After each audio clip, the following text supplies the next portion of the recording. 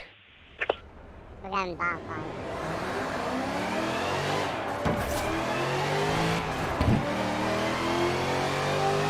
In 200 yards, turn left. Yep, there you go.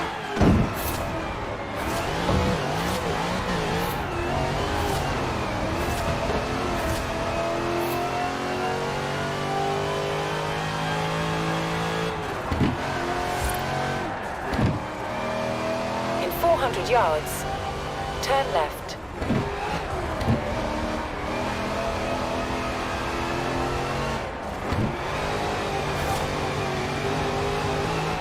Turn left.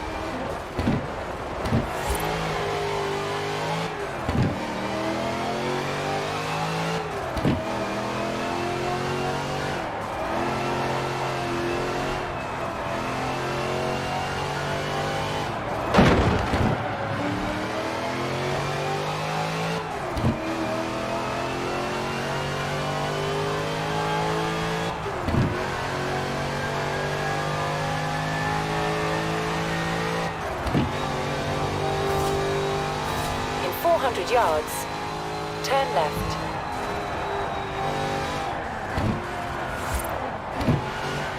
Turn left.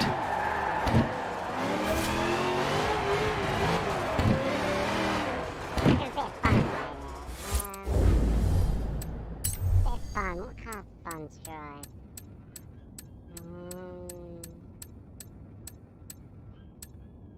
Oh, yeah. This one's fun. This is a handful, this car.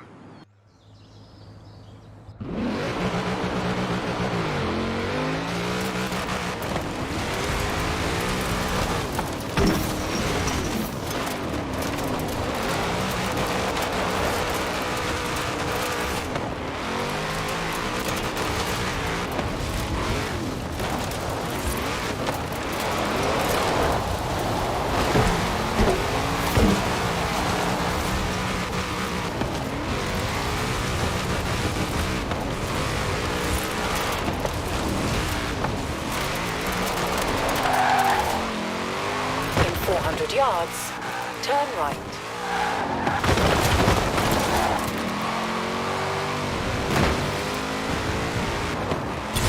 Turn right.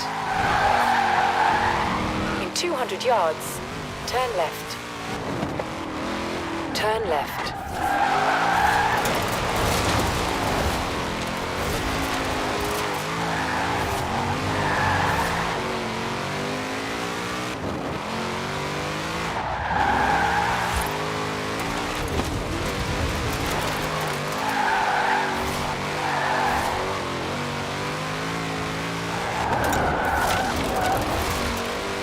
In 400 yards, turn left.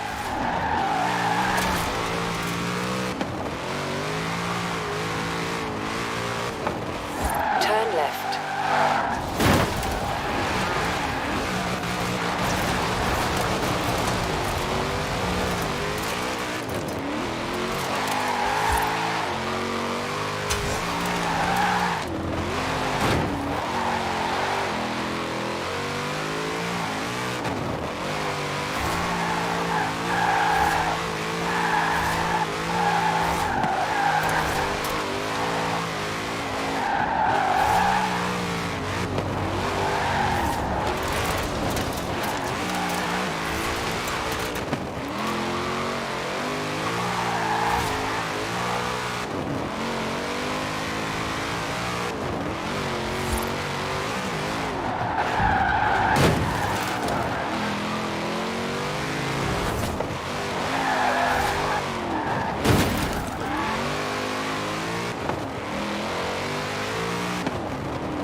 learn my focus. I can do a lot more stuff in the focus.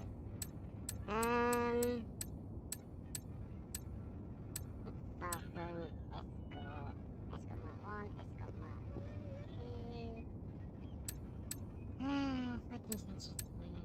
That's a new one, I've not drove it yet. No, you know what, we've not drove it yet. Get into it.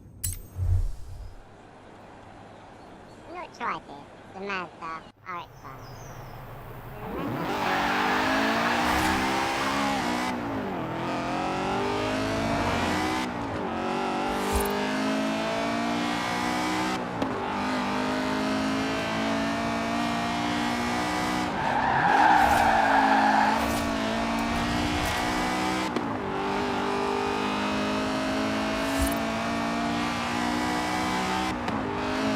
In 400 yards, turn right.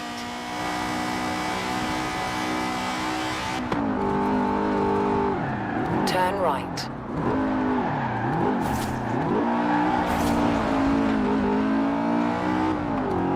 In 400 yards, turn right.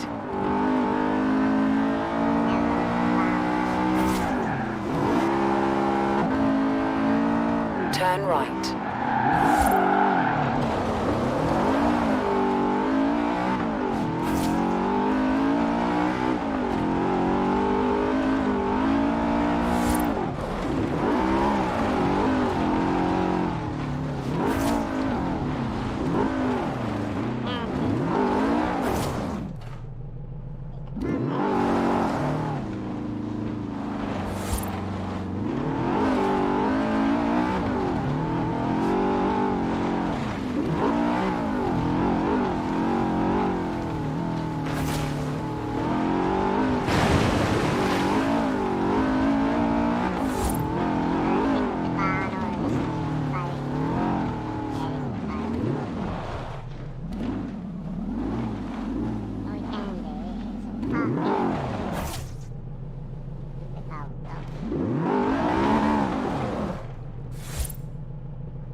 Drone mode.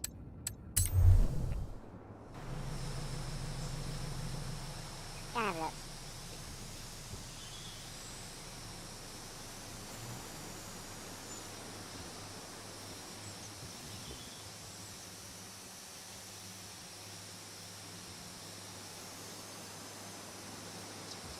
So if the drone spots it, the drone will leave a marker on it.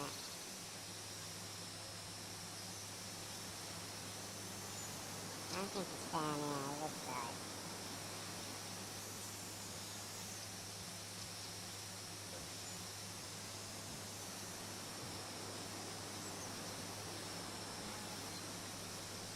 No.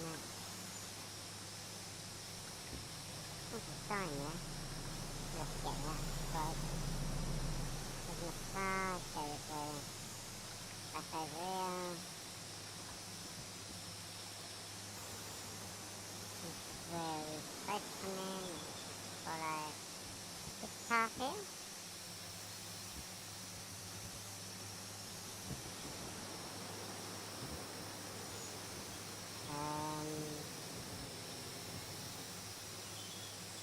Another sign there.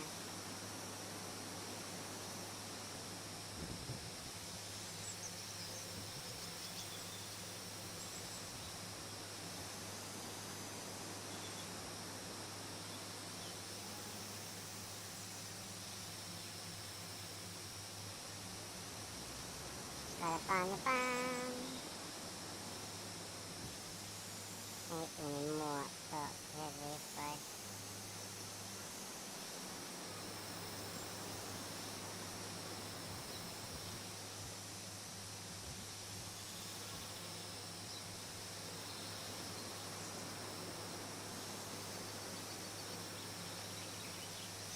These are never the easiest things to bloody spot. They're big enough buildings, once you spot it you're like, really? I missed that.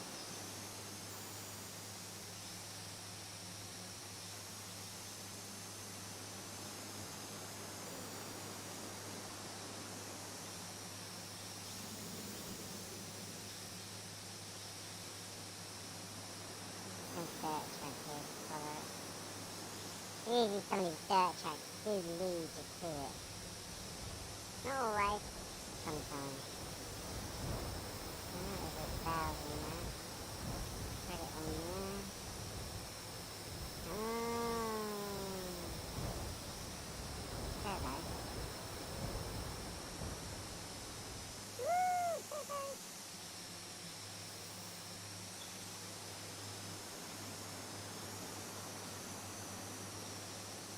Gonna check the other side just quickly, make sure it's not this side.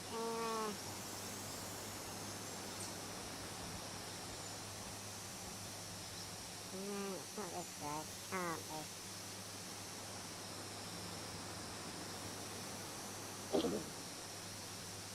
Well, it can be, but I haven't spotted it yet.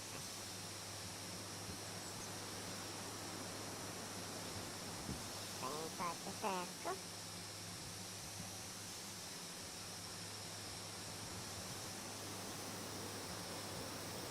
Not this way.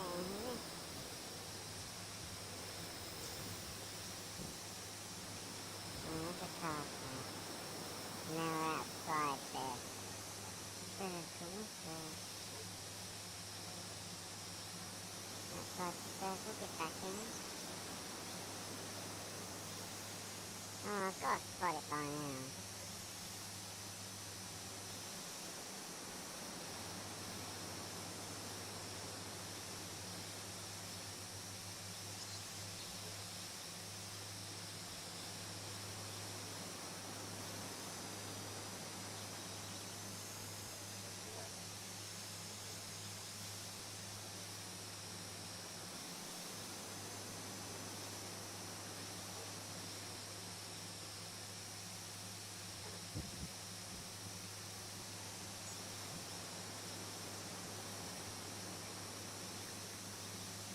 Come on, where are you?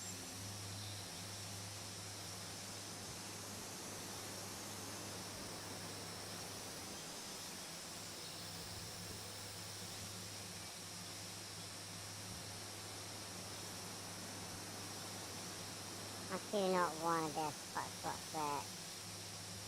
It takes ages.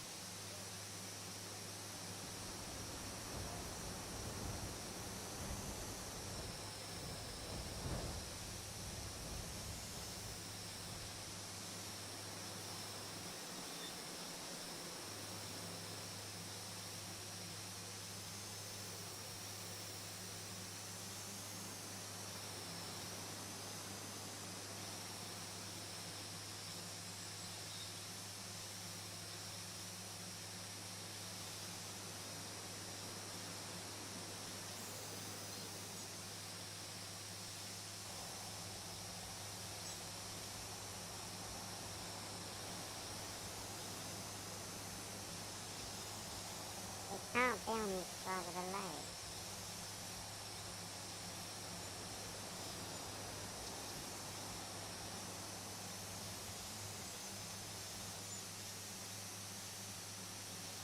The thunder is in the middle there.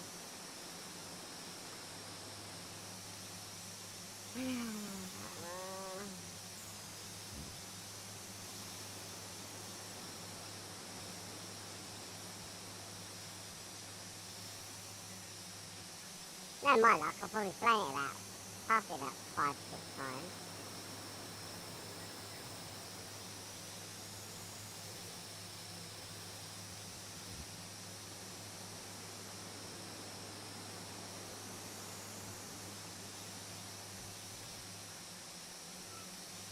One thing I said I didn't want to do is just spot search for it. I'm going to have to. There it is.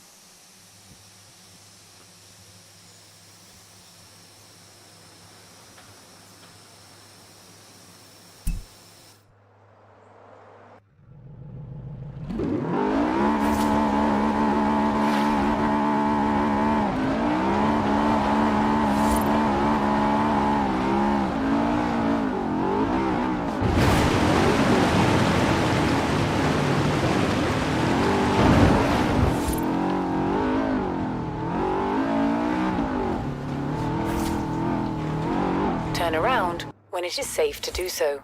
Why? I'm doing this. You found it? Brilliant. Oh, wait there, I'll be down there soon. An old jag. E-type. A Jaguar E-Type? Why would anyone leave this beauty to sit here for so long? Come on, let's take her back. I don't know, why would they leave it there that so long? I'll drive it back to the garage. Maybe blow some of the grass out of that engine.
Recalculating route.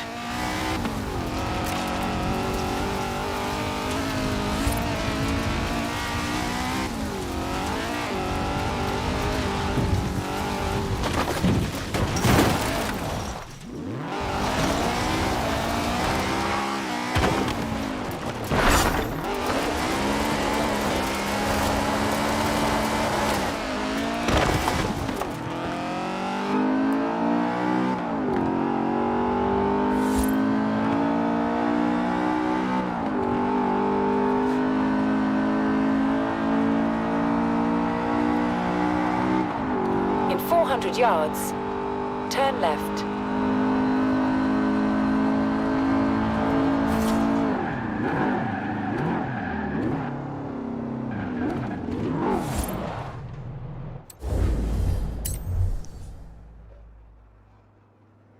Oh yeah, we was going to this, weren't we? Trying to see what this is all about.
You have arrived at your destination.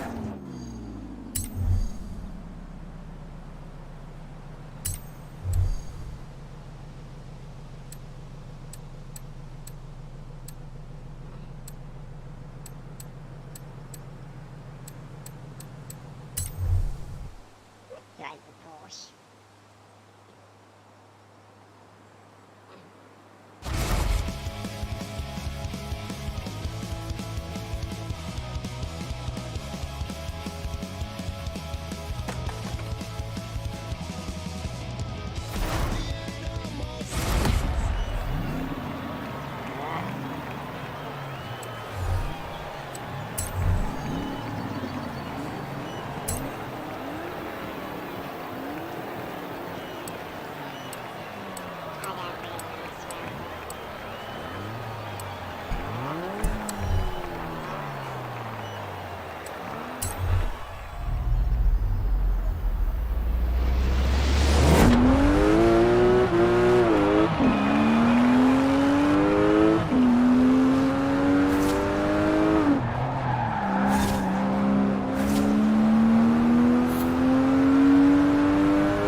racer if she tried. So, tell me, how does it feel to be Horizon's new road racing champion? Exciting.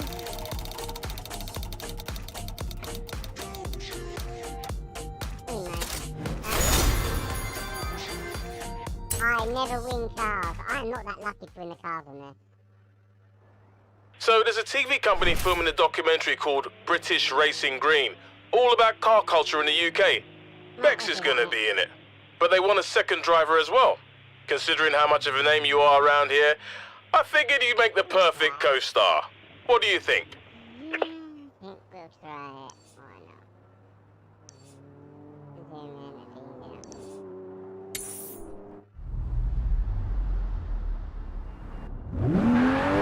In 200 yards, turn right. Turn right.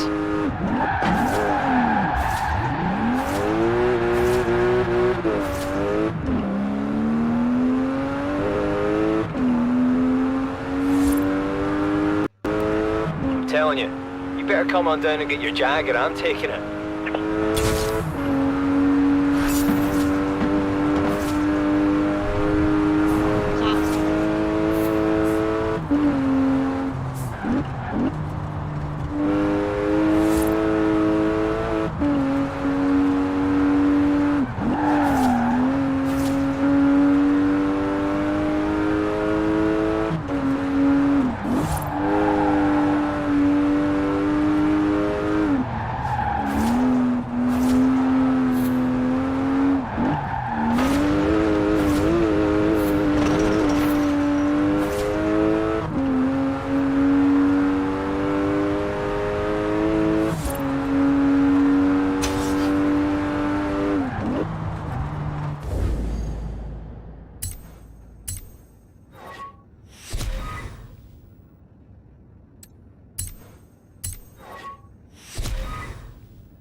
Saving points, so I want to knock the wheel. In 400 yards, turn left.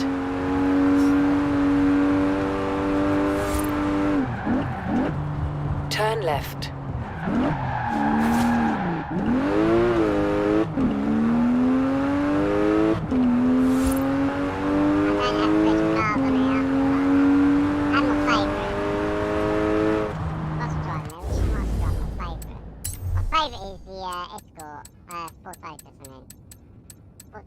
Is my favourite car in that game. I should do it up more so I can use it in my race. It is my favourite. Can go.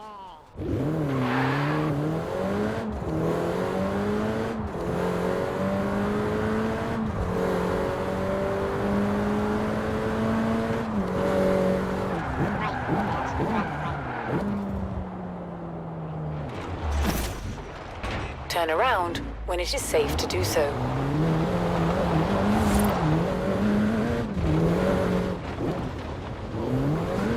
In 400 yards, turn right.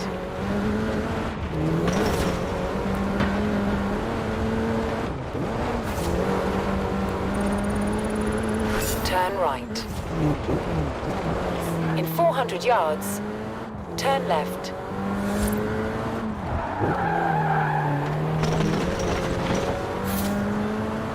Turn left.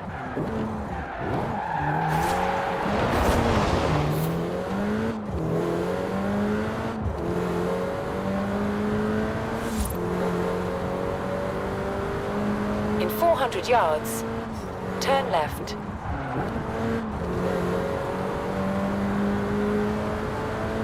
Turn left.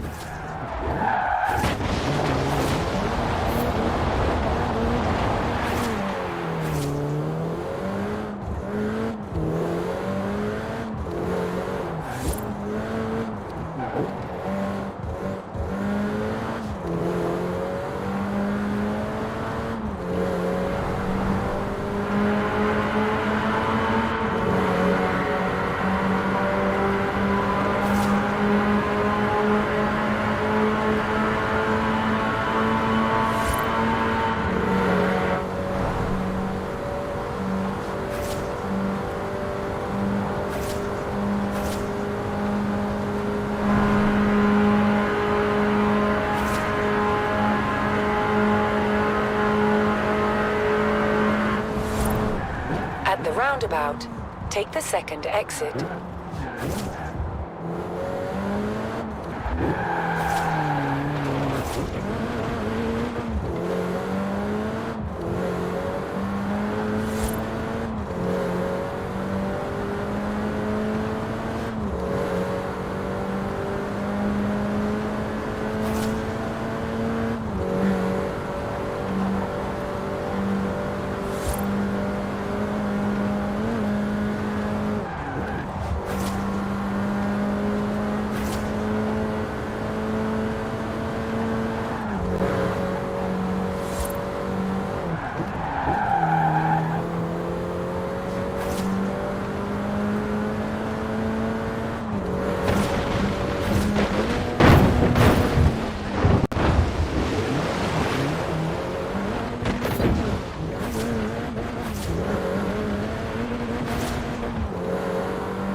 You have arrived at your destination.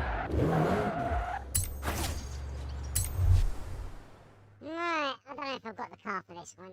The Jag was in the garage, so I don't know if we have it. Oh, the old Great to see you. We're shooting a documentary about car culture in the UK, and I need a second driver. You've made a name for yourself, and it would be great to have you aboard. It's simple. You drive, I tell the story. Let's do it.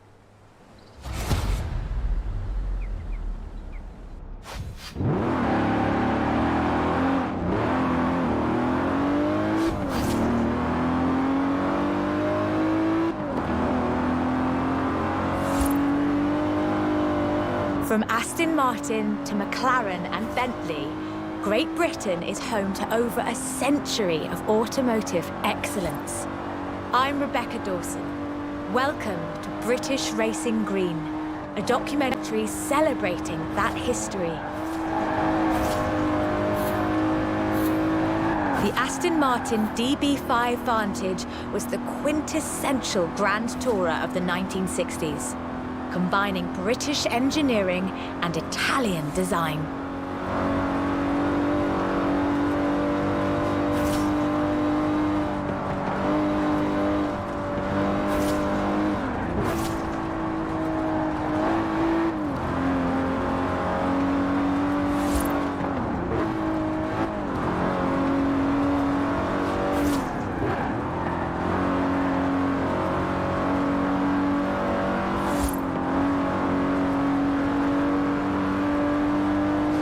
The Vantage featured side-draft carburetors and a refined camshaft profile, capable of a blistering top speed of 162 miles an hour in 1964.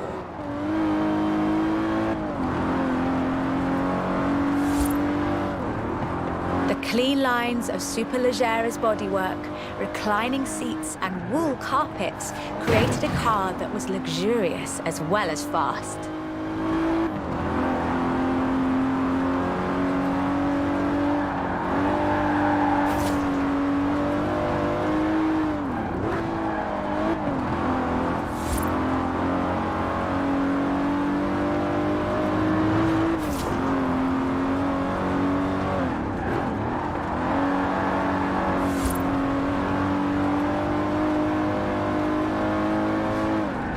This car would form the basis for the DB range, with later cars improving on the design in many ways.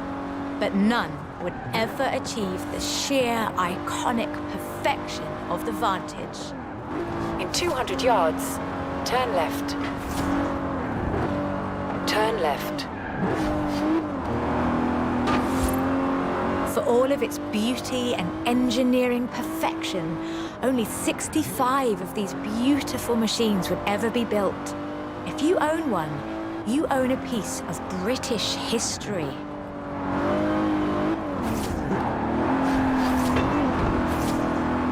In 200 yards, you will arrive at your destination.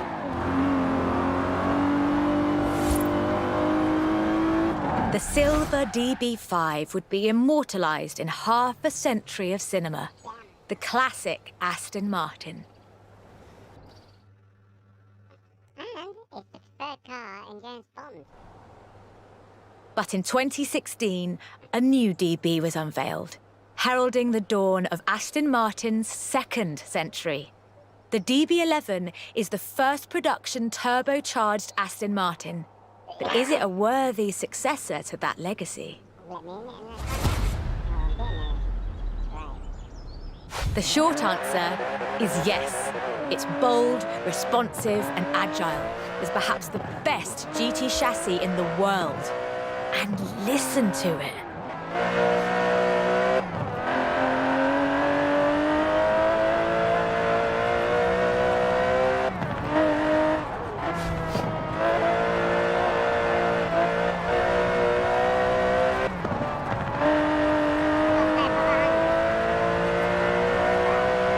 Able to hit 60 miles an hour in 3.5 seconds, the DB11's 5.2-litre twin-turbo V12 boasts a top speed of over 200 miles an hour.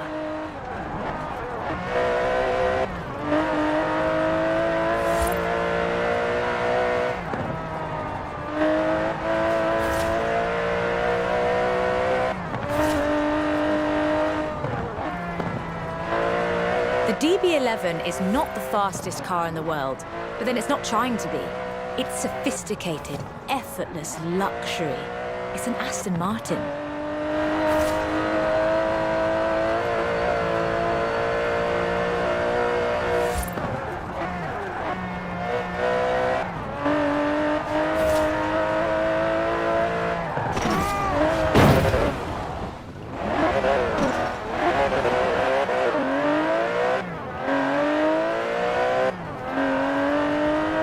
We'll reset and take that section again.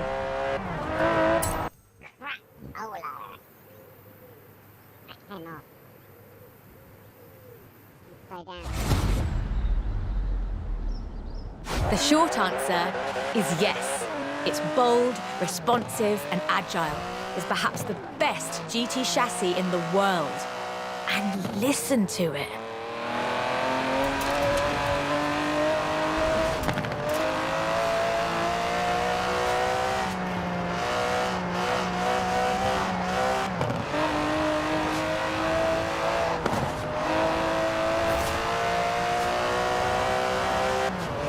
Able to hit 60 miles an hour in 3.5 seconds, the DB11's 5.2-litre twin-turbo V12 boasts a top speed of over 200 miles an hour.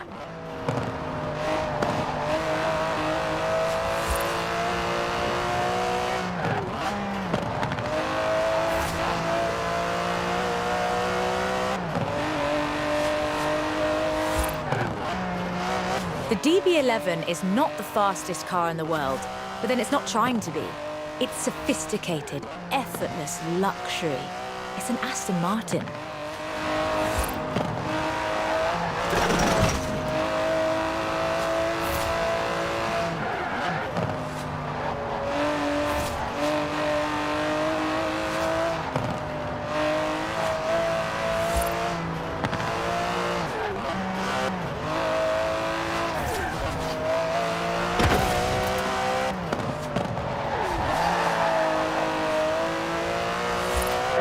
The DB11's front strakes channel air to create a virtual spoiler, providing downforce without compromising the car's clean lines. Brilliant.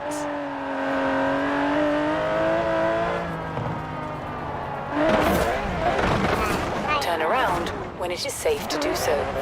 That was spectacular. That's not Take a easy. breather and let's try again with less excitement. God, get her to say 100 mile an hour, woman. You tell me this place, you take it easy.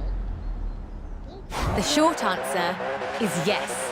It's bold, responsive, and agile. It's perhaps the best GT chassis in the world. And listen to it.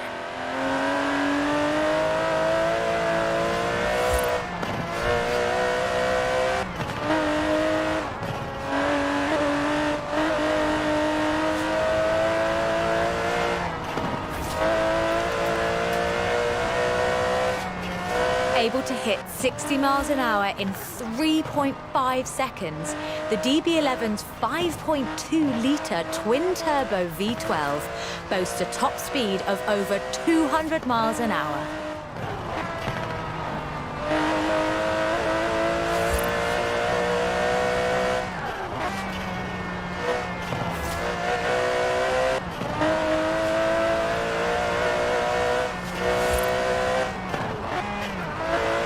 The DB11 is not the fastest car in the world, but then it's not trying to be. It's sophisticated, effortless luxury. It's an Aston Martin.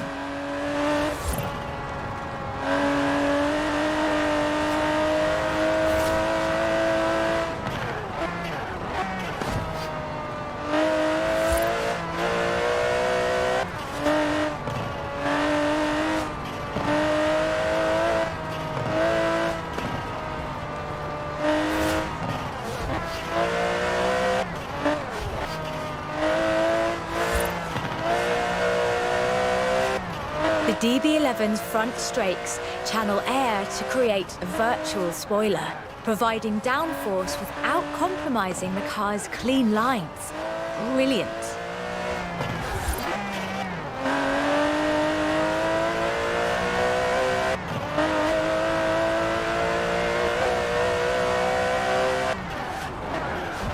Most importantly, I think, the DB11 proves that Aston Martin is ready for another century of beautiful cars.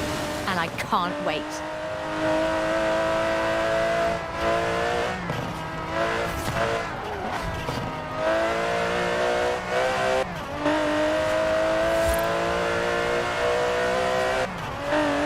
Beautiful as they are, Aston Martins are only one of many cars made in the United Kingdom. Let's see what else is out there. That's a pain.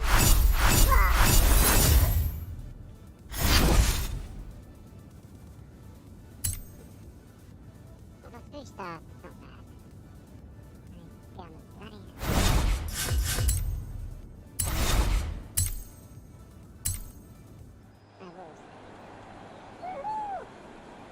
She gonna do them in a minute, actually. I'm gonna be on too much longer. Well, I am. He'll come back on later tonight.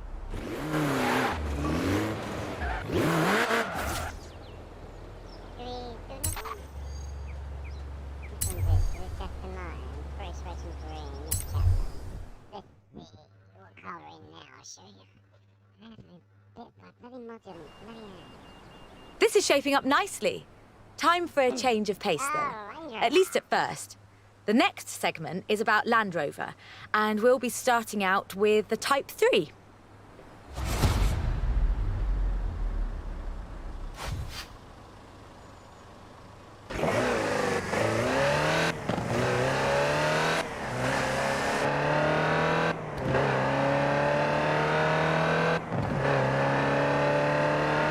Land Rover, the British sports utility vehicle.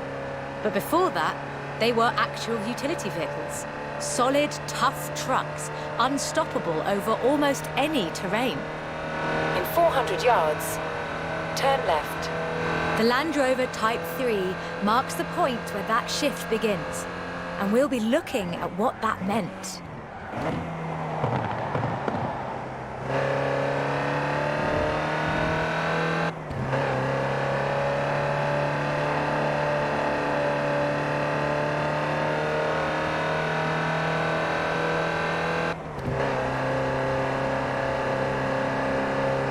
Land Rovers have taken on almost every task imaginable.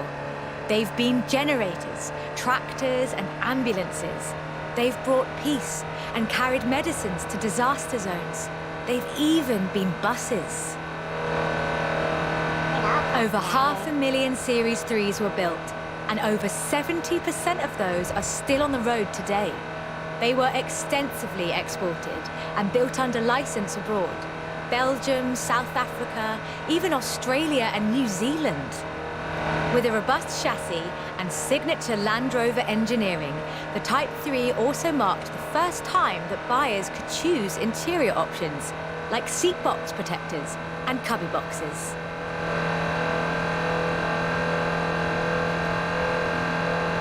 That trend continued, and by 1982, Land Rover were offering the county spec Type 3. Leisure drivers could choose from such luxuries as all-cloth seats, soundproofing, and tinted glass. The trend was increasingly clear, and the future of the Land Rover was starting to take shape. If you squinted, you could already see the shape of the first sports utility vehicle, the Range Rover.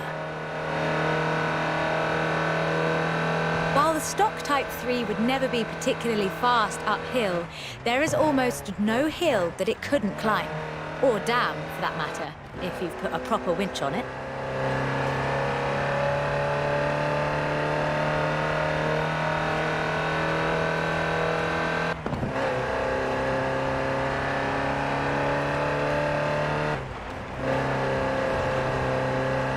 In 1978, a Series 3 was custom built for Her Majesty Queen Elizabeth II.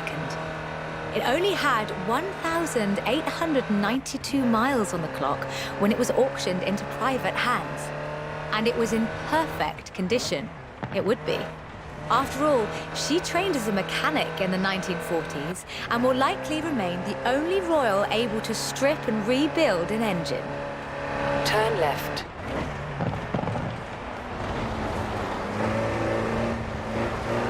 In 200 yards, you will arrive at your destination.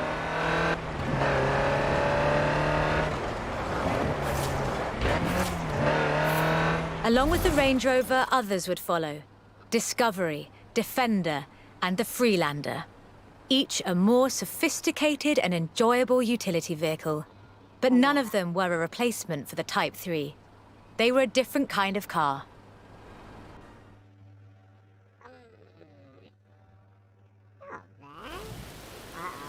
The Type 3 was arguably the first sports utility vehicle, an evolution of the design that would lead ultimately to this. The Bowler Nemesis, an off-road racing vehicle that turned into a production SUV, the Nemesis EXR.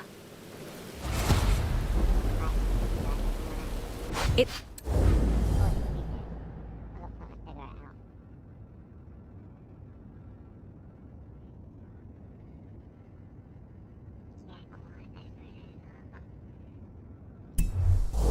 sports a turbocharged 5-litre Land Rover Jaguar engine, crammed into a carbon fibre chassis with integral roll cage.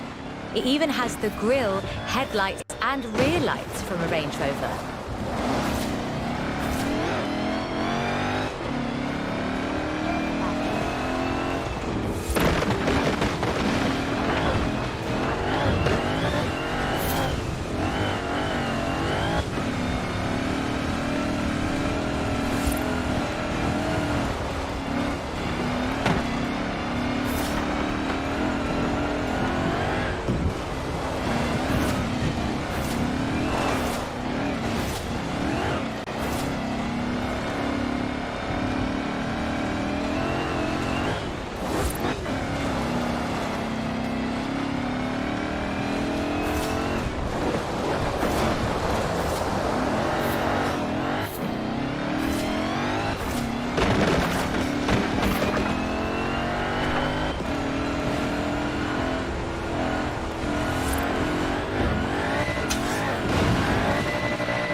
You all right? Not to worry, reset and let's try another take.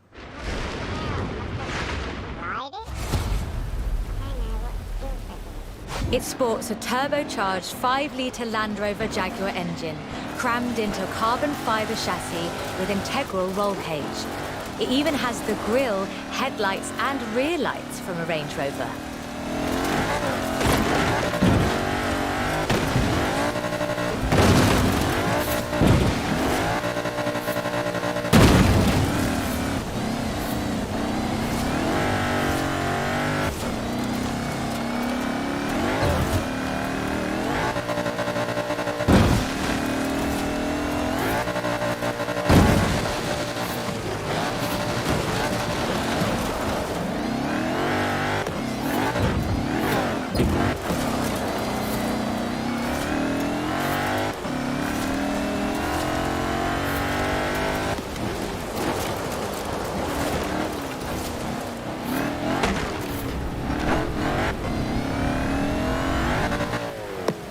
If you want to see what the Type 3 would be like if it ever stopped doing important things, this is it. And it's beautiful.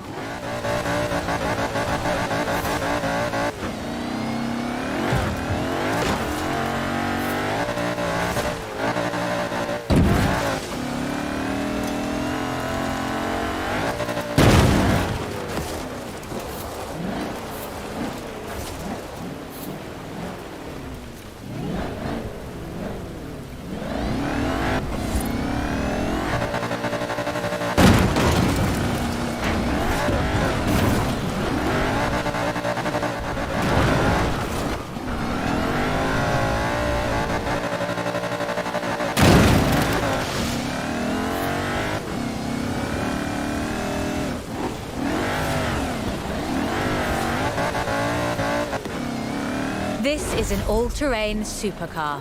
That's the only fair description for this. But that's what you get when you build an SUV with Land Rover DNA. That was not nice. What's that with me?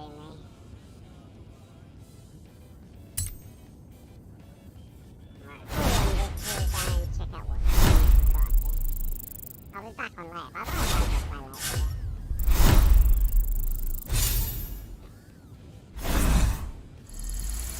No, we need kind of wheel spin.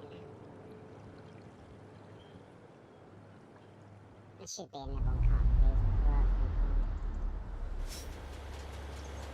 No, we can do one more if you want. Next chapter. We'll do one more chapter. I get carried away playing these games, I really do. I love playing games. Hope you're enjoying yourself. I know I am. It's great to be able to just focus on telling the story while someone else handles the driving for once. Let's get to the next one. This time, it's Lotus.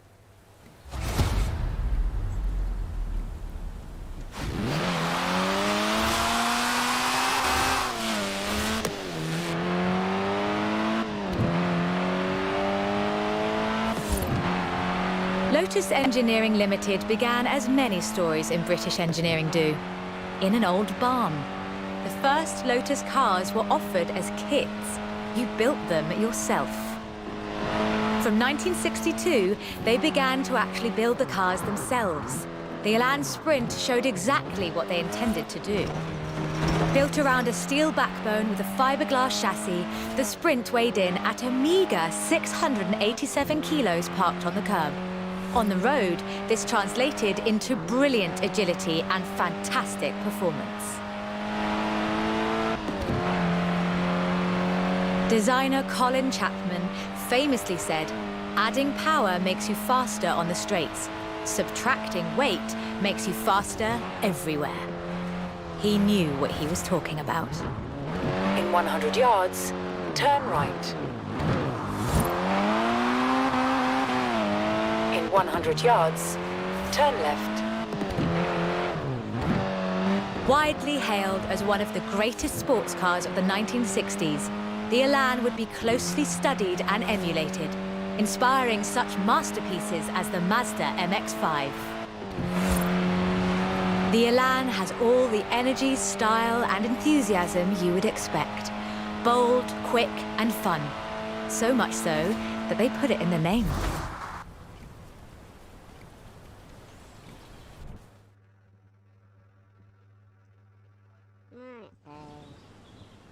The Elan Sprint was a financial as well as an engineering success for Lotus, validating their approach to design and resulting in a whole family of light, agile roadsters. Which brings us to this, the Lotus Exige. It's heavier than the Elan, admittedly, but it's faster. Much, much faster. Touch the pedal, the Exige responds with instant, relentless acceleration, as you'd expect. With a 0 to 60 time of 3.8 seconds and a top speed of 170 before upgrades and tuning, the Exige is uncompromising.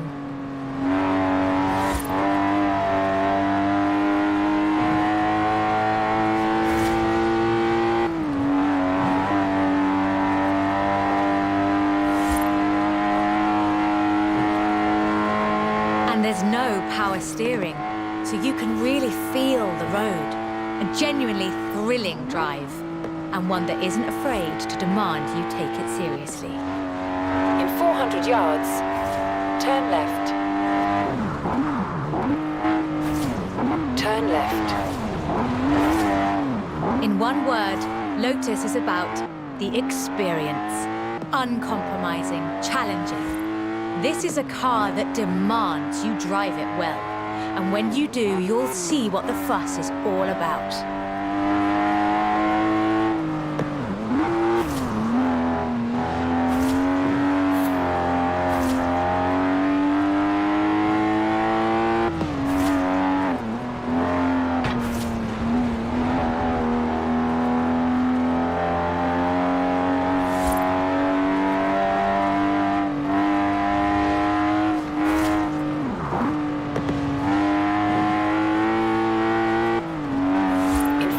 Yards, you will arrive at your destination.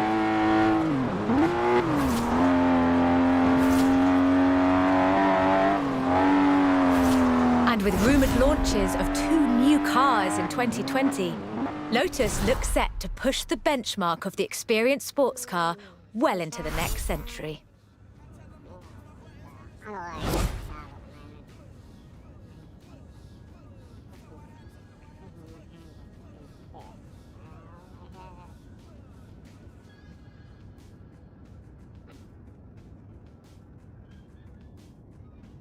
We'll do the wheel spins, guys. I'll do that for now. We can always come back on here later, or American Truck Sim or something later on tonight.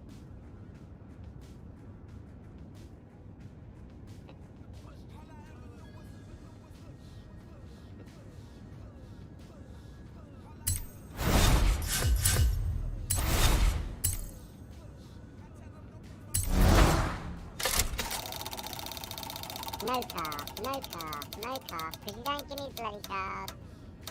Told ya.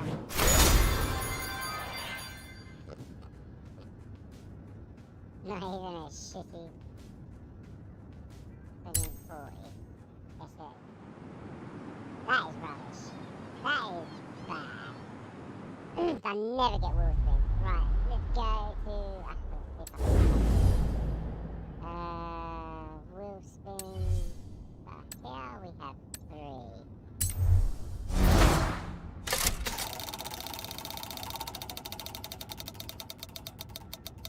My luck is I usually get clothing.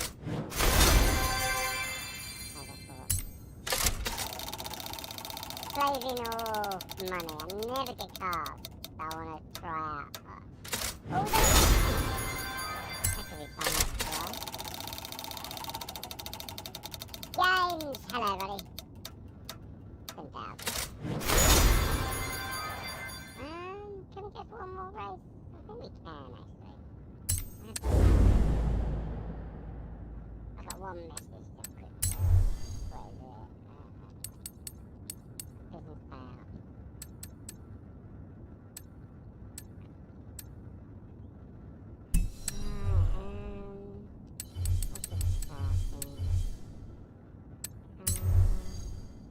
I've got these. Right, so... Definitely not that. 50 wheel spins, so... British money.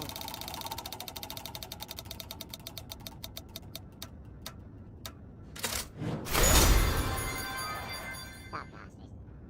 I never get one car out of God knows how long.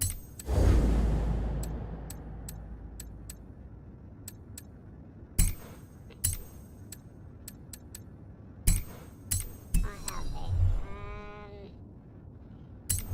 Then we've got one more we can do. So that's just cost of 3, cost of 5, cost of 3. Let's talk it out and do one more.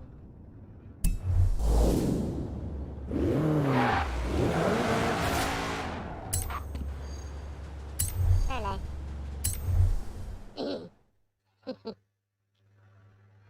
I was doing solo. Done much rallying? That's a joke. We've all seen what you've been up to. We're doing the next bit on location. You'll see why when you get there. We are. This is what my friend owns. And I've drove a couple of times,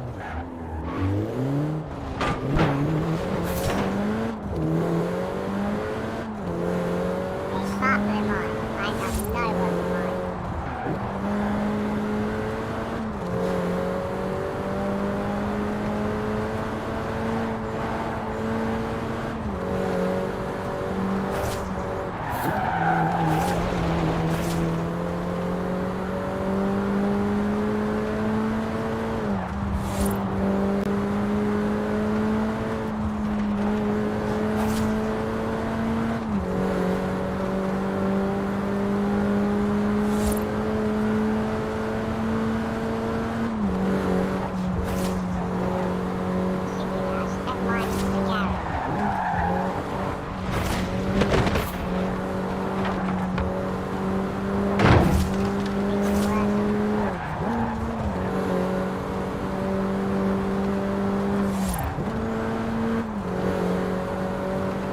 In 400 yards, you will arrive at your destination.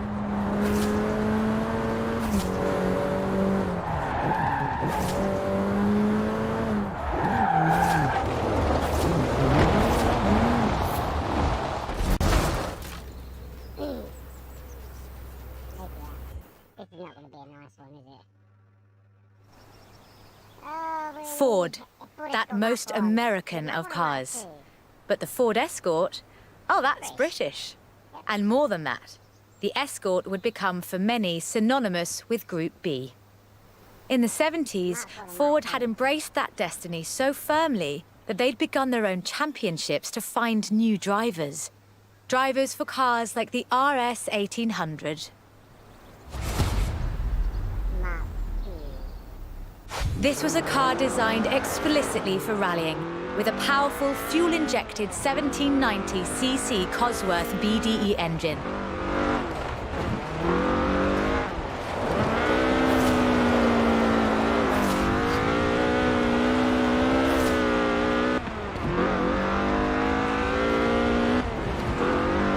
Homologation rules required that all cars entered into the group be production, so Ford built 200 of them.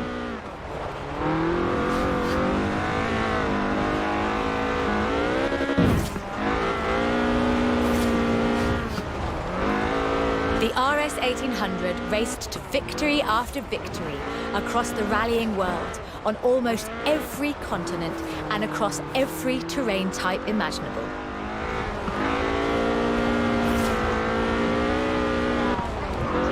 This car was basically unbeatable.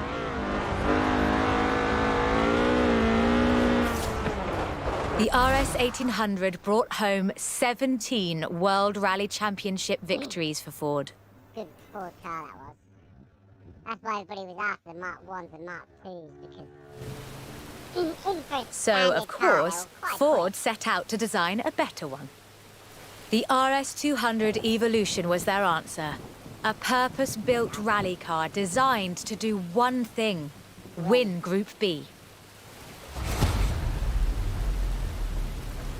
With a 1.8 turbocharged Ford Cosworth BDT engine and all-wheel drive, the RS 200 had perhaps the best suspension platform of any car of its era. The chassis was fiberglass from Reliant, and the massive Ford parts bin was raided to give the car that iconic look.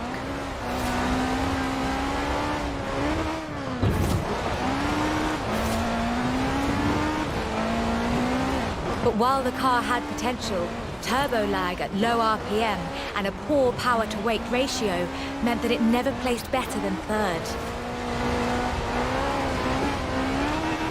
The end of Group B in the mid-80s meant the end of the RS200 as a rallying car. Fortunately, Ford built over 200 as part of the homologation requirements for Group B, so you can still find them, if you're lucky. I'd never buy one. Ugliest looking car. Looks like someone's chopped off the front end and shoved it on the arm. It does. That's my thing with this car. It really is. Actually, I can keep going because the mid select don't get, so I can keep playing. So I will keep going some of the hand guys. But as soon as she gets home, I have to get off. That's cooked dinner.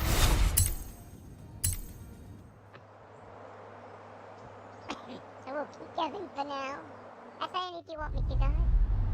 We'll keep doing these, I think. These are quite good at the moment. As long as we don't fail too often, we should do alright. I think it's 30 of these all together. Oh, not this thing. You know, I really like this car. Not that I'd want to drive it for too long. Squeeze yourself in there and let's see just how fast you can make it go. Which won't be too fast. But hey, I could be surprised. Daniel. The Peel P50 has the dubious honour of being the smallest production car in the world.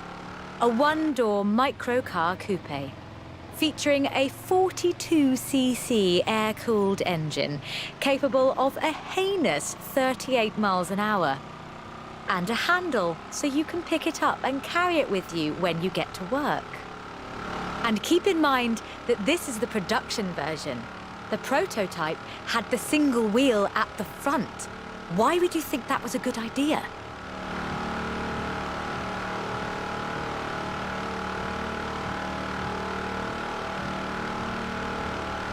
In 2010, though, production restarted at Sutton in Ashfield. So, if you'd like to own the modern incarnation of this, I suppose you can.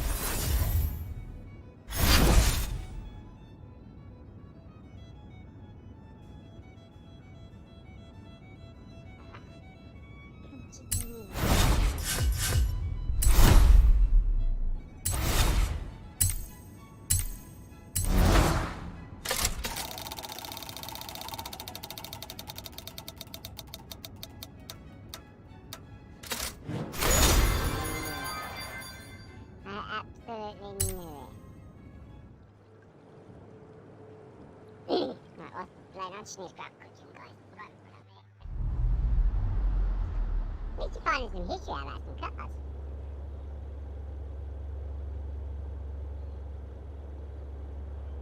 I'm in the right one for this because it's Ford. I need to take this into the garage and get it done up, I think, as well. Customise my Ford Focus a bit more. I've got the money at the moment, so...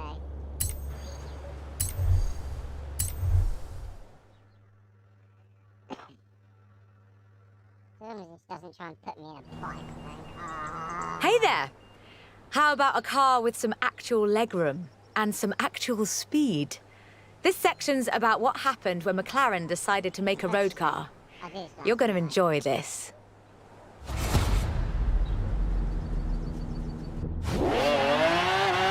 The track and the road have very different requirements. For McLaren, that was a challenge they were more than willing to embrace. In 1988, they set out to create the finest sports car the world has ever seen. By 1993, they had achieved their goal, and the honestly fantastic F1 was the result. 106 would be built across all variants, and it remains one of the very best road cars ever made. The F1 has no turbocharger. That would have compromised the driving experience, increased complexity, and resulted in turbo lag. The F1 is a naturally aspirated supercar, One of the fastest in the world, in fact. Everything about this car is innovative. From the carbon fibre monocoque to the central driver position. McLaren threw the book away when they designed the F1. Then they wrote a better one. The F1's monocoque chassis is incredibly lightweight, only 100 kilos all told, which posed a significant challenge because carbon fibre and fiberglass aren't great insulators. So, McLaren lined the entire engine compartment with gold. In 1998, the F1 prototype set the world record for fastest production car, a record that would stand for 2 decades until the Koenigsegg CCR claimed the crown. McLaren's racing heritage is so deeply ingrained in this machine that when they took it to Le Mans in 1995 and faced off against purpose-built racing machines, they won. I don't want to stop. I want to keep going. I want to enjoy the history of the car. Oh, dear. So, with something like the F1 to live up to, where do you go next? Well, you throw the book away again and write an even better one. The result is the McLaren P1, a hybrid electric sports car that stands head and shoulders above the F1. The P1 GTR will hit 60 miles an hour in 2.4 seconds. That's 0.7 seconds faster than the F1. That's an eternity for a supercar.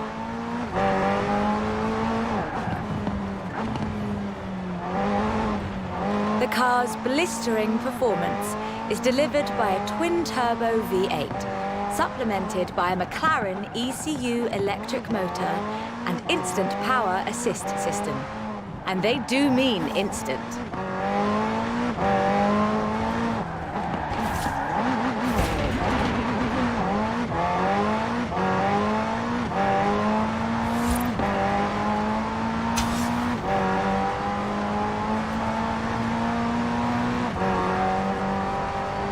Remember those problems with turbo lag? McLaren solved that with the hybrid drive. While the turbos build pressure, the electric motor drives the wheels. No turbo lag, just torque.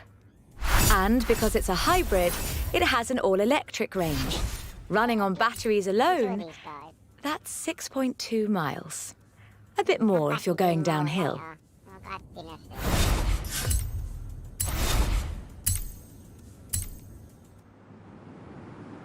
Do one more, mate. Yeah, I know she's dying, but she'll be busy. I don't know if left. Then check.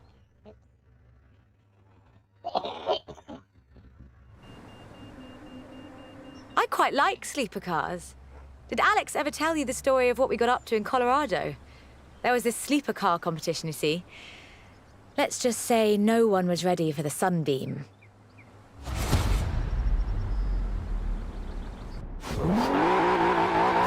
Lotus never quite let go of the upgrade game. So in addition to building their own supercars, they upgraded cars from other marques too. The Lotus Carlton was one such aftermarket upgrade. Lotus took a respectable 4-door Vauxhall saloon and turned it into a supercar.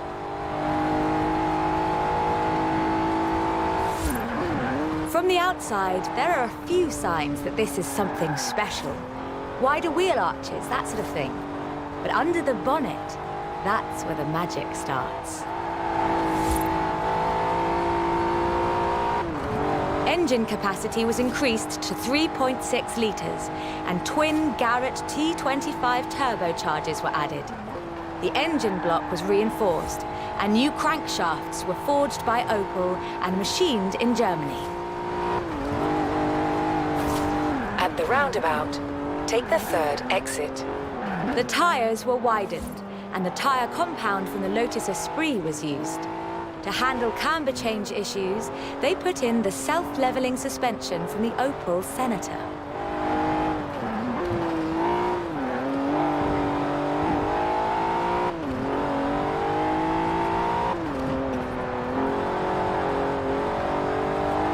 The The only upgrade they didn't put in was an electronic speed limiter. All of this resulted in the Lotus Carlton, designated Type 104 by Lotus. A 177 miles per hour supercar, masquerading as a four-door saloon. That was not bad, but could we make it a little more majestic? Lotus never quite let go of the upgrade game. So in addition to building their own supercars, they upgraded cars from other marques too.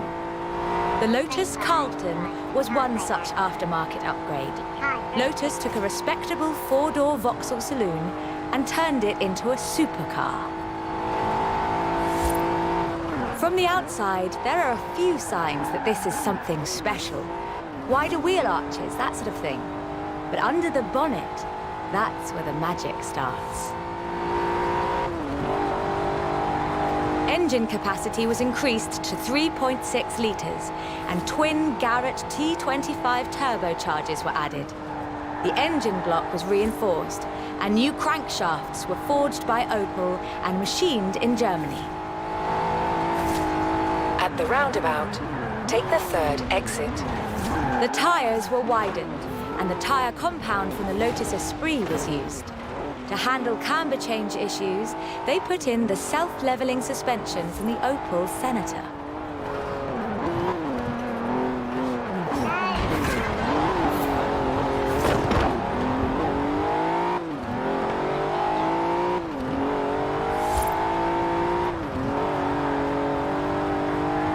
The only upgrade they didn't put in was an electronic speed limiter. All of this resulted in the Lotus Carlton, designated Type 104 by Lotus. A 177 miles per hour supercar, masquerading as a four-door saloon. I know you want more time in that car, but we really do need to get this shot today. Lotus never quite let go of the upgrade game. So in addition to building their own supercars, they upgraded cars from other marques too. The Lotus Carlton was one such aftermarket upgrade. Lotus took a respectable four-door Vauxhall saloon and turned it into a supercar. From the outside, there are a few signs that this is something special. Wider wheel arches, that sort of thing.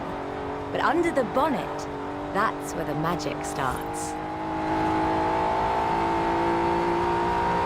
Engine capacity was increased to 3.6 litres, and twin Garrett T25 turbochargers were added. The engine block was reinforced, and new crankshafts were forged by Opel and machined in Germany. At the roundabout, take the third exit. The tyres were widened, and the tyre compound from the Lotus Esprit was used.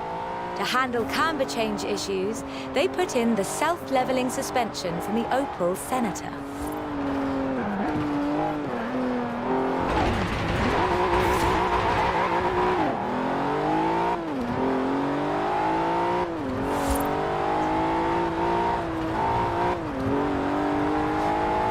The only upgrade they didn't put in was an electronic speed limiter.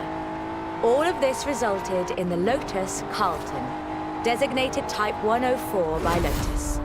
A 177 miles per hour supercar, masquerading as a four-door saloon. I'm sure Are you all right? Take a moment, then let's do that bit again. I just did that.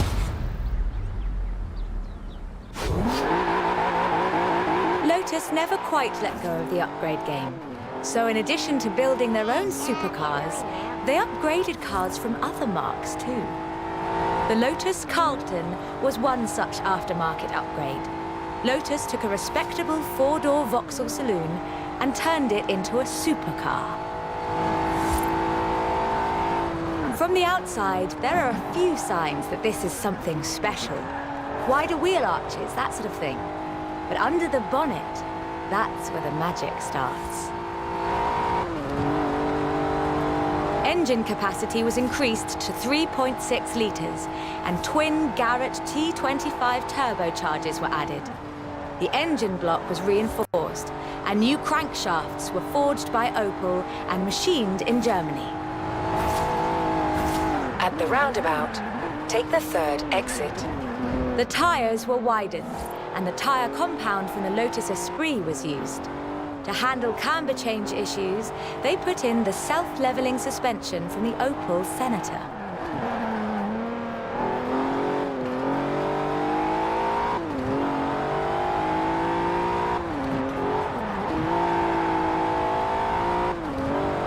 The only upgrade they didn't put in was an electronic speed limiter.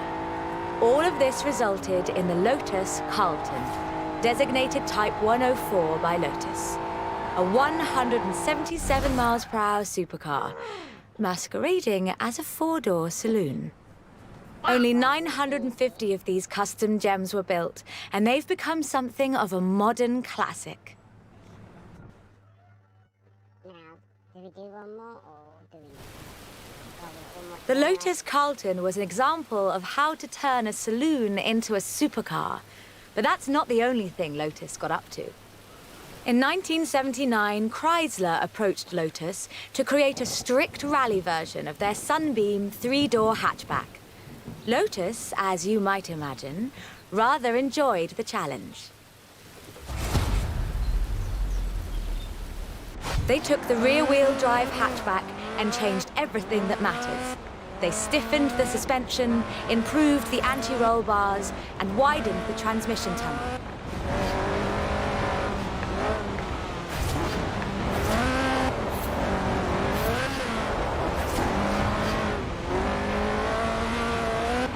Performance was increased by fitting a 2.2-litre version of the Lotus 911 slant four-cylinder engine, resulting in an impressive 250 brake horsepower, up from a meager 105 on the original.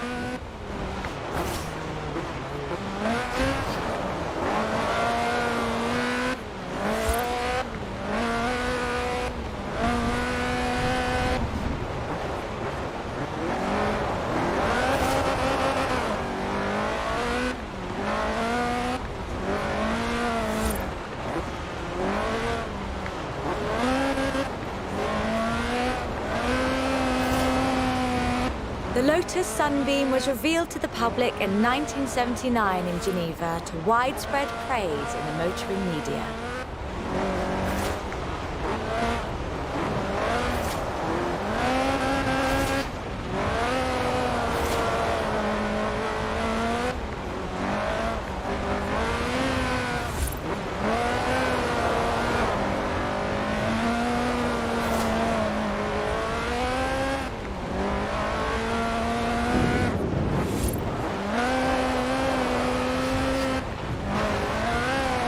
More importantly, the Lotus Sunbeam saw racing success too.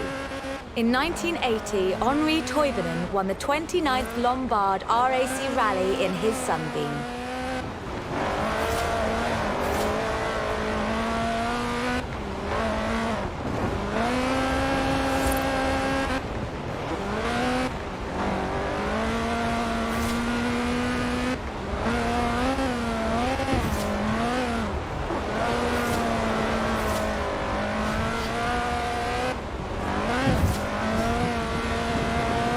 It almost makes you wonder if Lotus should do more conversion.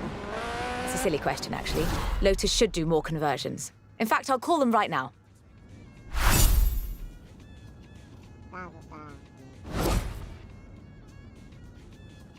Especially now hard, that hand.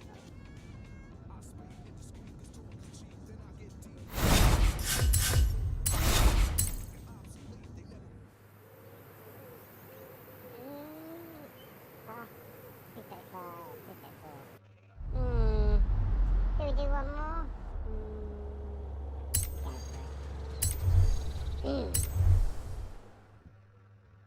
Enjoying them. Might even come back on this later and do some more. Take the videos out, all the jazz. I honestly think these might be some of the most beautiful cars in the world. And the story of how it came about is, well, really British. Get in the car and let's get this segment.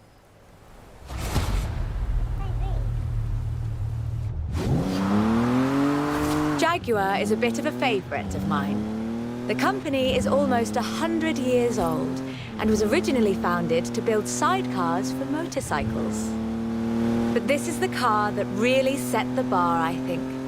The 1961 E-Type. When he saw it, Enzo Ferrari called it the most beautiful car in the world. High praise indeed. He wasn't alone in his admiration. Accolades have followed this car ever since. It's been in movies, comics, games, and TV shows. Unlike some later cars in the marque, it wasn't just looks though. The E-Type was light and fast. It would do 153 miles an hour and stopped on innovative four-wheel brakes that were better than anything Ferrari or Porsche or even Mercedes-Benz had. It was solid too, with a design based on the D-Type that won the 24 Hours of Le Mans 3 years in a row. At the roundabout, take the second exit.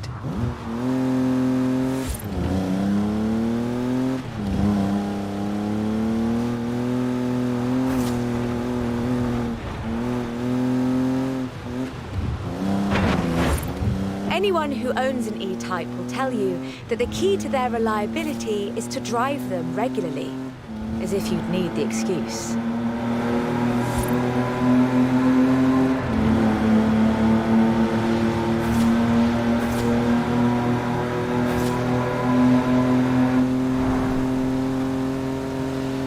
About 2,500 were built, and they're a common sight at auto shows, and surprisingly reasonably priced. All in all, an almost perfect Jaguar.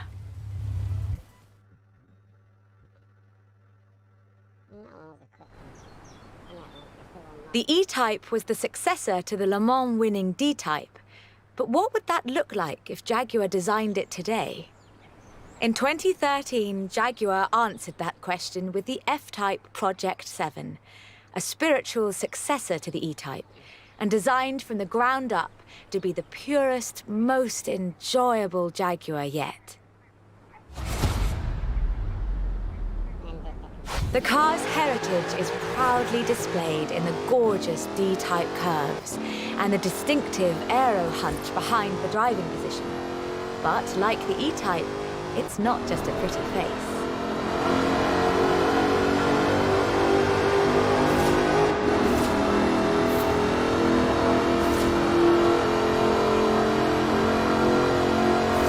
By a 5-litre V8 supercharged engine. With a fully aluminium body, it's blisteringly fast, with a 0 to 60 speed of 3.8 seconds and a top speed of 186 miles an hour. A car as beautiful as this must surely have been a carefully authored design. Actually, it started as a sketch by designer César Pierri, thrown together one Friday in his free time. Jaguar's design director, Ian Callum, saw the sketch in a thumbnail on César's computer during a meeting and asked him what it was. The rest is history.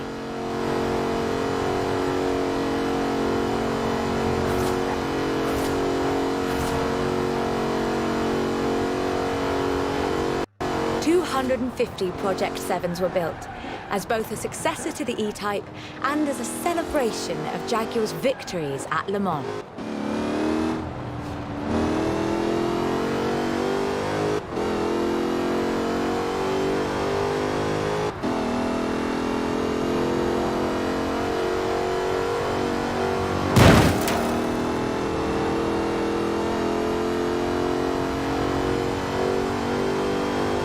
I think I speak for all of us when I say, thank heavens for César's Friday afternoon doodle. I really don't know how many are left. I don't know what's going on.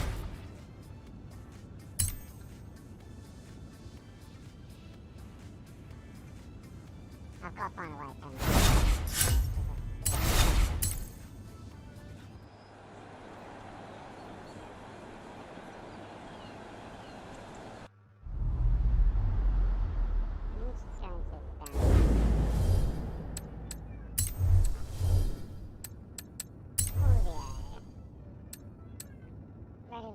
get to 0. Always have a car. 5.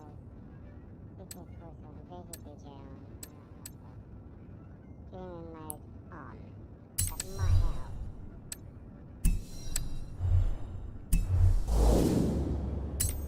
One more. One test it. Test it. If I get a copyright, I get if I get a thing in the copyright on it, I'll just take it out. We're almost done. But we've saved the good stuff for last. A spot of rallying in the most British car of them all. Get in, strap in, and let's nail this one. Damn right I There is one car built in Great Britain that is, quite fairly, considered one of the most influential cars of the century. It's a surprisingly spacious little city car with a side-mounted engine. It's an icon of popular culture. It's been built on every continent where there's a car factory. It's the Mini. The Mini Cooper S was built to be a performance machine with deeper engines, twin carburetors and front disc brakes. This scrappy little machine would go on to achieve more than 30 racing victories in the 1960s and 1970s.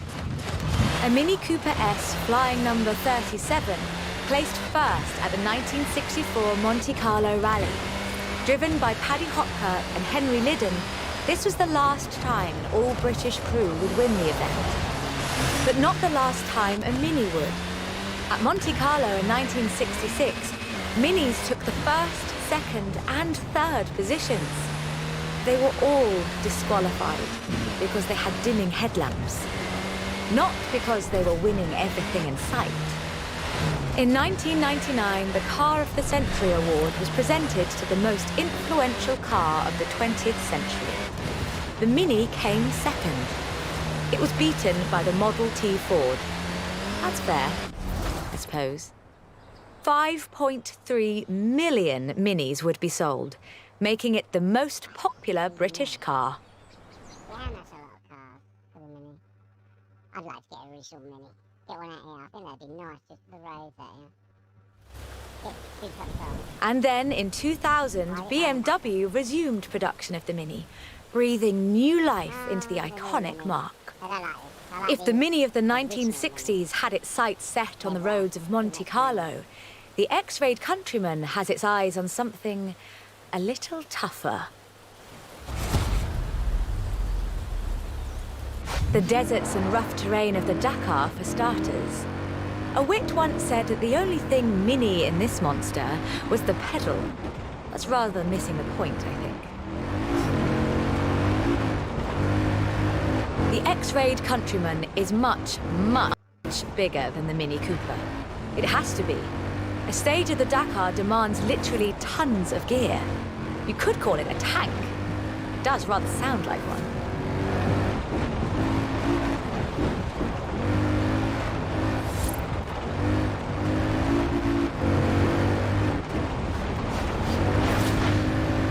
When Mini's X-Rayed division set out to build this thing, they had one goal in mind: winning the Dakar. And they did, every year, from 2012 to 2015.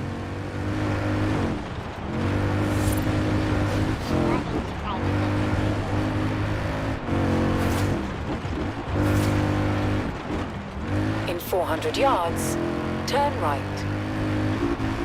It's designed to be driven for 2 weeks over deserts and badlands, 5 kilometers above sea level. And it still handles like a hot hatch on a nice bit of dry airspace.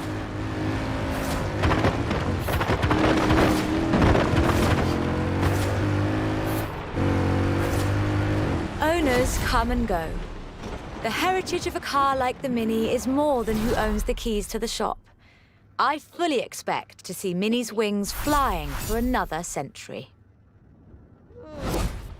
Might be back on this later. Just do a bit more of these and a bit more of something else.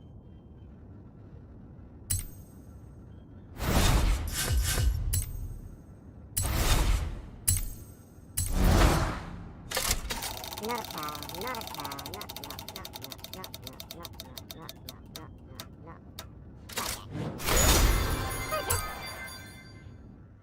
never get the car. I can go for a little bit longer. I'm enjoying doing this. I miss playing this game, you know what I mean? Was that the last one? Actually, I don't know. Let's check the map. Will the map tell me how many more? What is it? 17 out of 30. Wow. Let's go.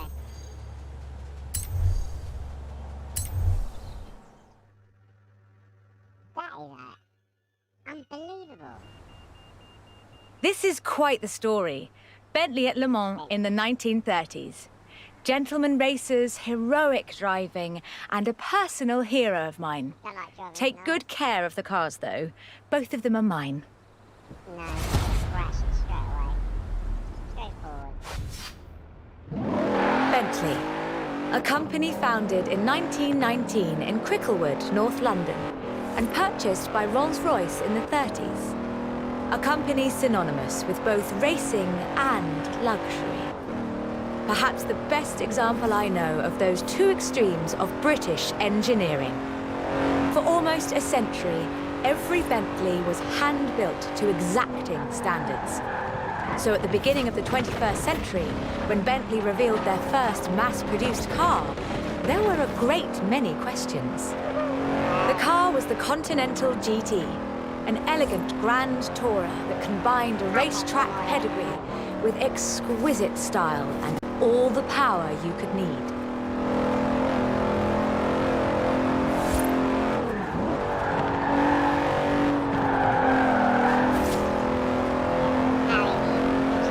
The move to mass production has done nothing to blunt the Bentley experience.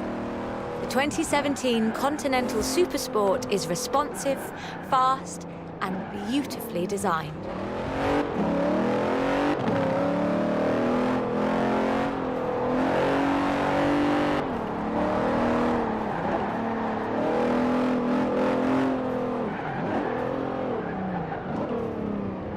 We'll reset and take that section again. See, that's her car.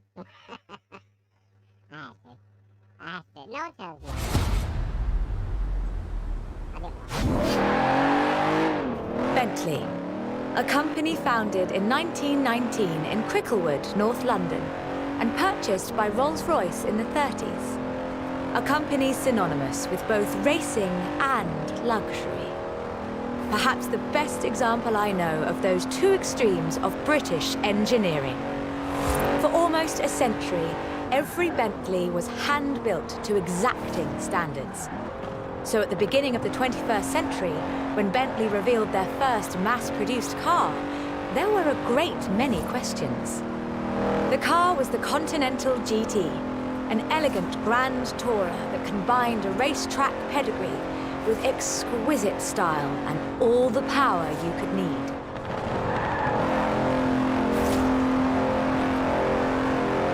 The move to mass production has done nothing to blunt the Bentley experience. The 2017 Continental Supersport is responsive, fast, and beautifully designed.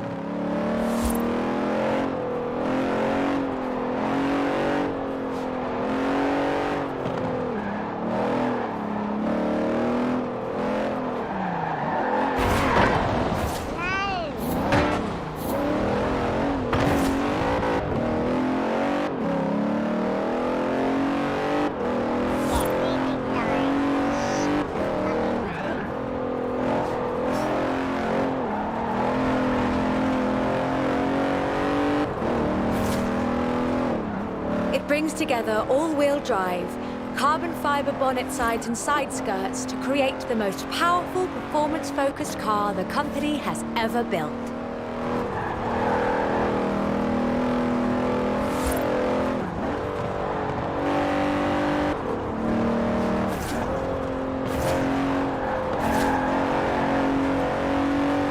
But never forget, Bentley's pedigree is racing. And the Bentley Continental embraces that. In 2007, a largely standard Continental Speed GT broke Bugatti's record for the flying kilometre on the frozen Baltic Sea. And then in 2011, they broke their own record. 205 miles an hour, both ways, on ice. Even when building these gorgeous Grand Tourers, Bentley is driven to excellence.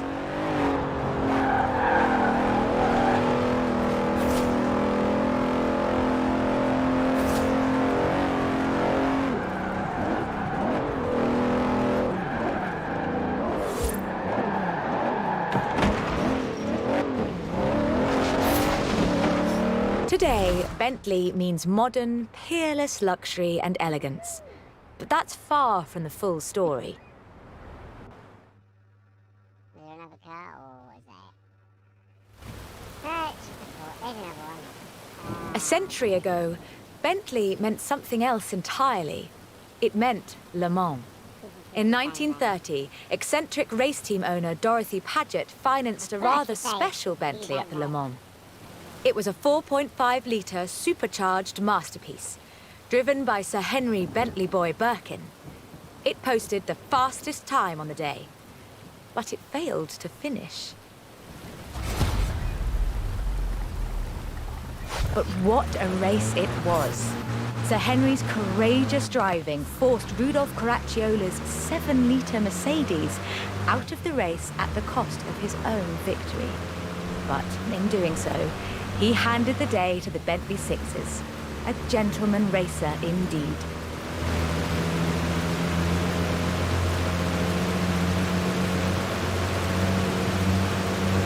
Sir Henry knew he didn't have anything to prove. In 1929, the adventurer Mrs. Mary Victor Bruce had already driven the resolutely modern 4.5-litre Bentley at Montlhéry, setting distance, speed and endurance records. The Bentley's performance so annoyed Ettore Bugatti that he called it the world's fastest lorry.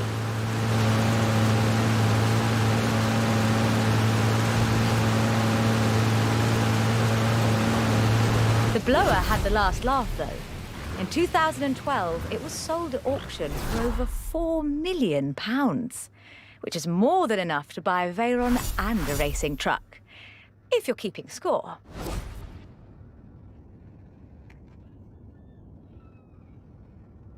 There's no one can do that. It wouldn't go any bloody faster. Have my foot. There we are. My man was still loose there.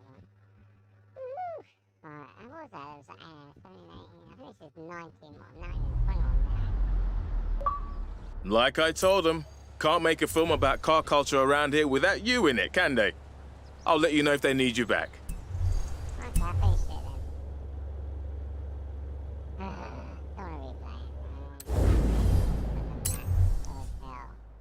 That is one here we did it. Wasn't it? Yeah, let's go there. Do one of them and now go. Hit that.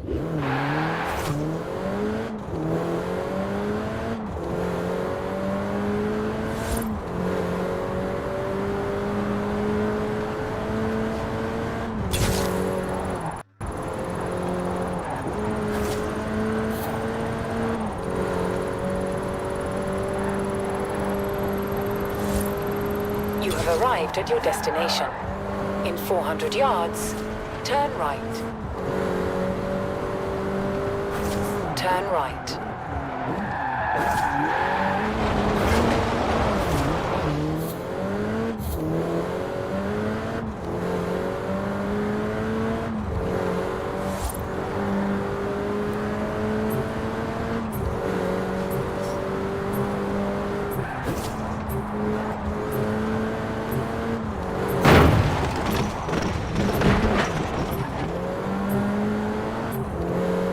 In 400 yards, you will arrive at your destination.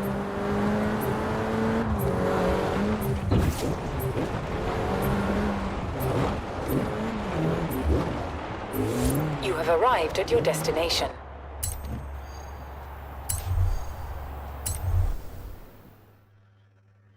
This is quite interesting because you get the history of the cars.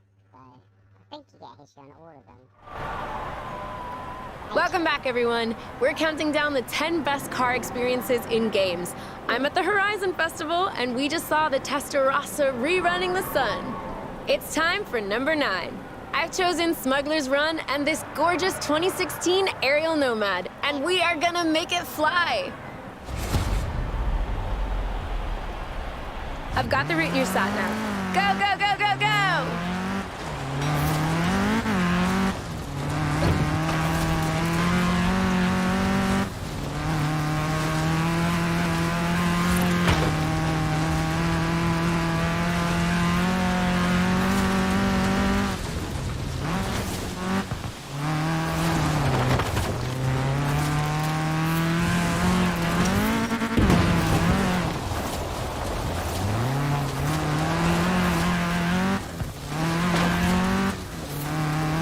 Really gun it along here. My subscribers love seeing that rally style stuff.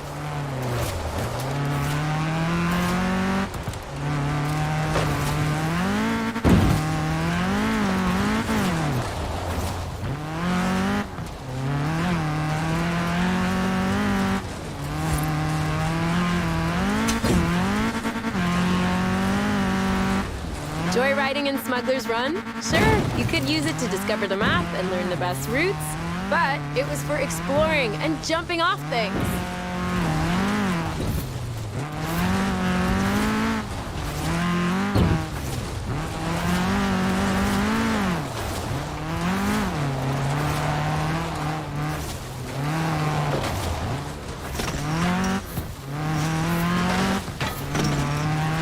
Are you ready for another pickup? I have got loads more content lined up. Just message me when you're ready.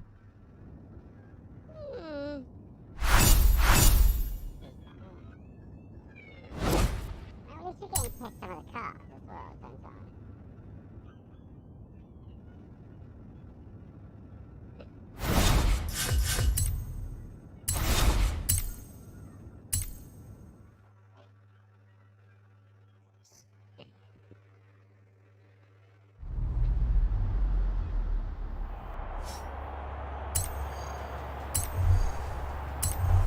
Next chapter. How long have we been going for? 2 hours. So, how many of you remember the first cross-platform racing game? Not talking about Xbox and PC. I am talking about Amstrad and Apple, Atari, Amiga, Commodore, and MS-DOS. It's time for number 8, the Countach, and a speed trap. Let's race like it's 1987. Right, this car just wants to go. So go, blast past that speed camera.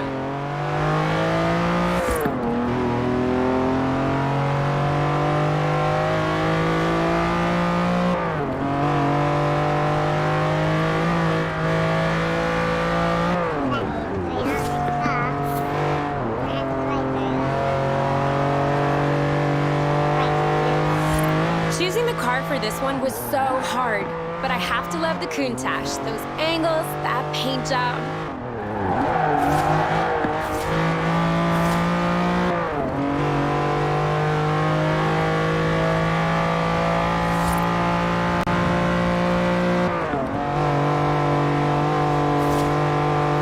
And if I'm wrong about it being the first cross-platform racing game, let me know in the comments.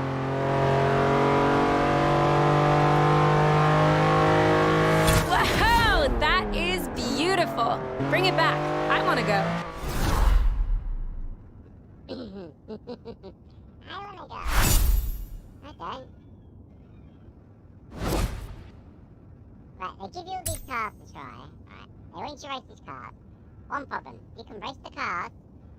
If they want you to race them properly, put racing gear on, you know what I mean? Don't just leave them boxed up.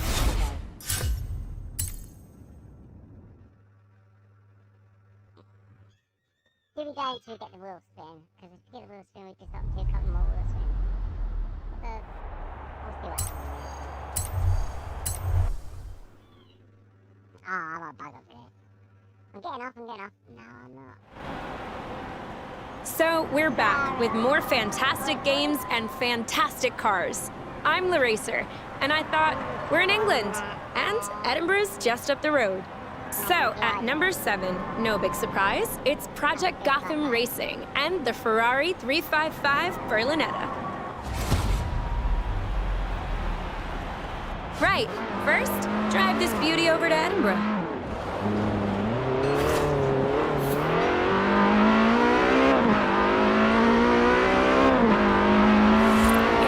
Yards, turn right.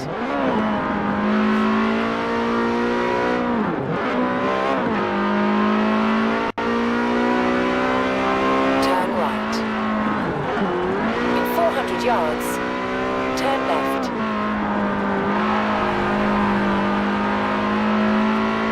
Turn left.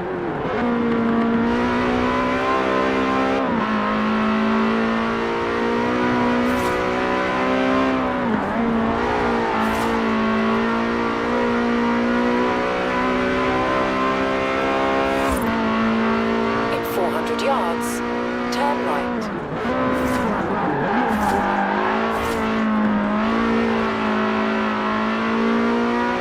Turn right.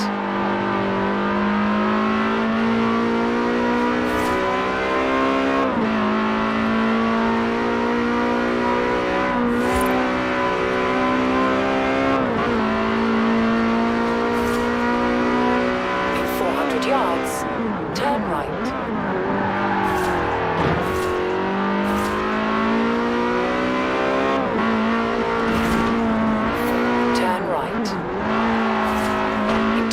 Yards, turn left.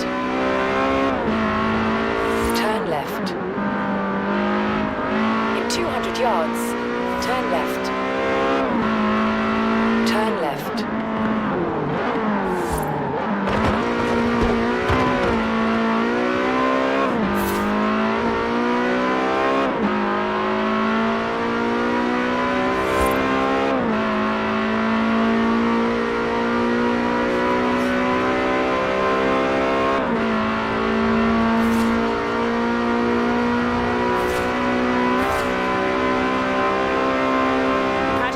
Racing had this great system that they called kudos. Basically, do stunts and earn kudos for it.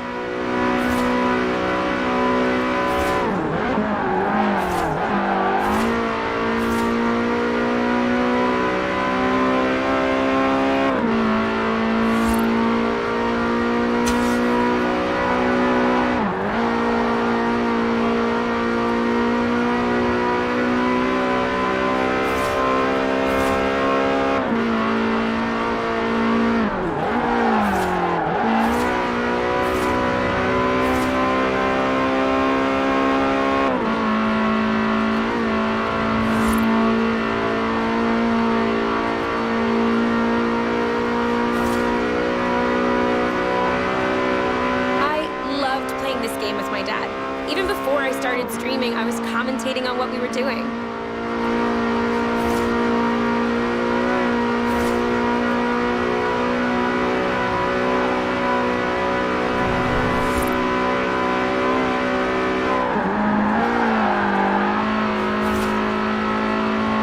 At the roundabout, take the second exit.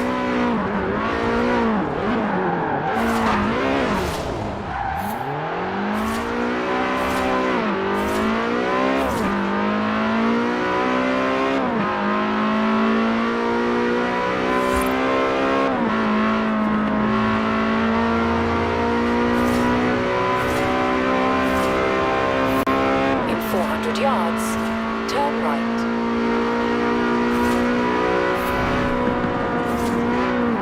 Turn right. I love this city. I was there the other day shooting top 10 things people eat in Edinburgh. The Princess Challenge has got nothing on that.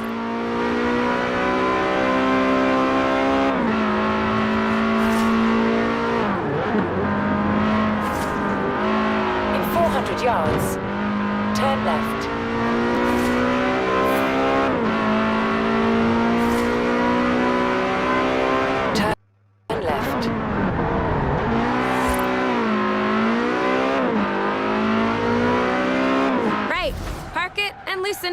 It's time to earn some kudos. So, we're here in Edinburgh now. Just had a milkshake with a cake on top of it. 5 out of 7. Can definitely recommend. But if you want to see me reacting to that, check out the video on your screen now. But pause it. First, you've got to see what we can do. Go! Let's see some really skillful driving.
I will definitely use that for something.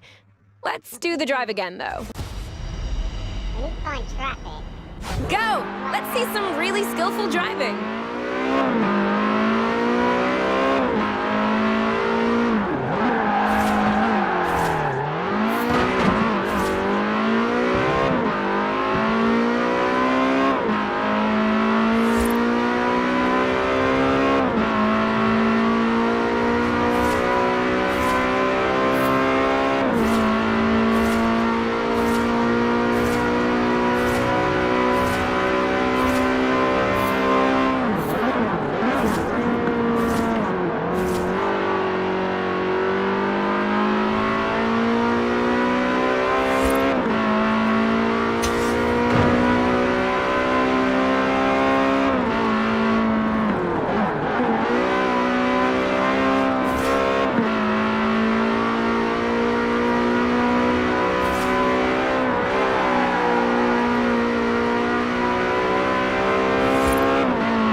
other Project Gotham Racing needed a reboot. Though, being at Horizon isn't half bad.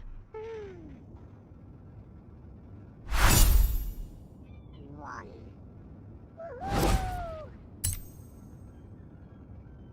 We have to spin yet? No, we haven't, Right, well. I just want to get back on the screen, so there's that close. I'll do it later then. Before we leave, I'll see if we've got any spins. We've got any spins to use them now, so.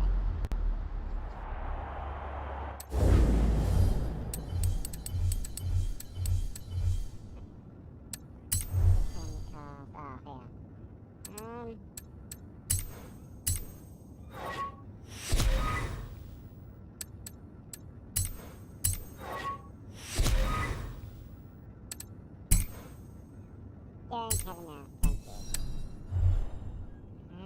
Spin room is very easy. There we go, I've got 5. We'll get these 5 down to the floor. Count how many times I get a car. I can count with no fingers. That right there is one of the rarest cars at the festival. What can I say? When you play the wheel at Horizon, you don't go home with a goldfish. 1.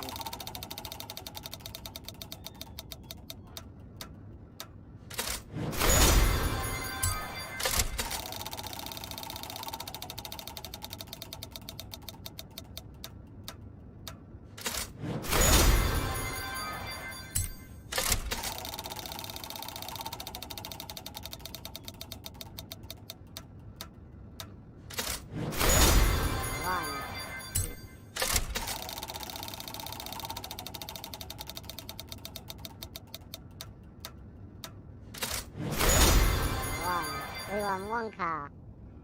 What do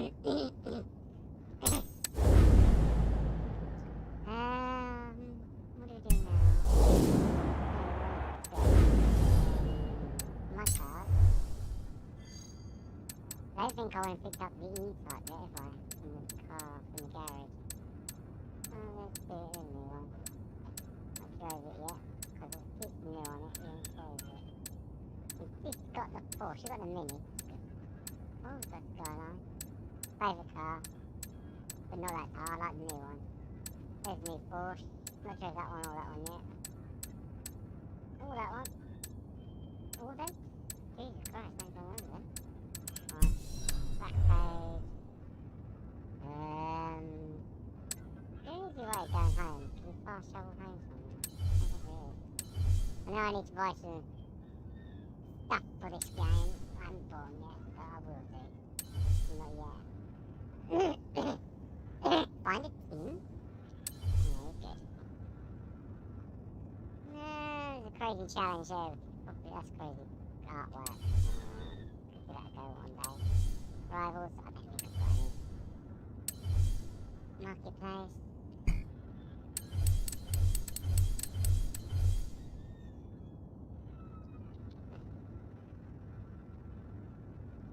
Right, so we need to go home. So, this is my home.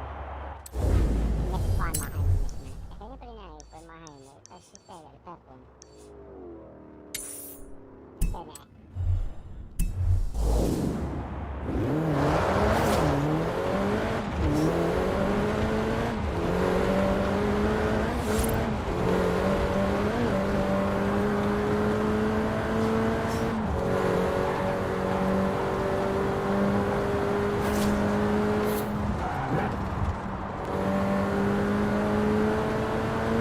In 400 yards, turn left.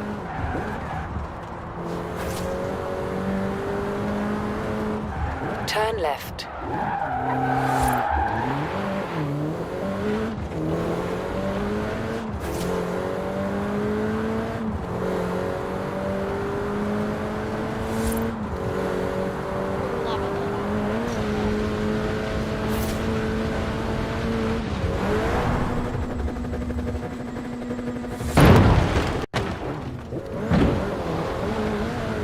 Recalculating route.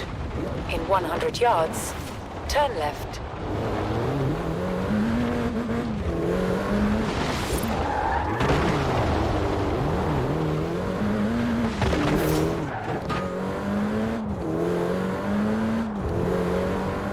400 yards, turn right.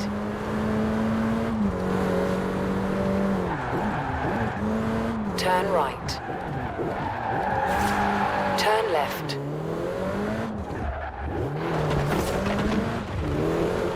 You have arrived at your destination.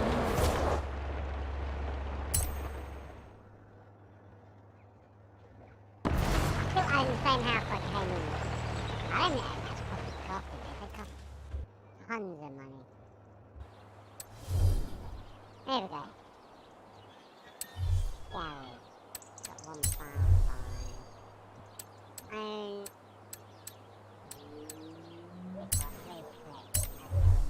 So I did some research. Apparently, this used to be owned by a very wealthy local with a habit of misplacing items. It was this habit that led to this poor E-Type being left in a barn after the keys for it were lost. Instead of trying to find the keys, he just bought another.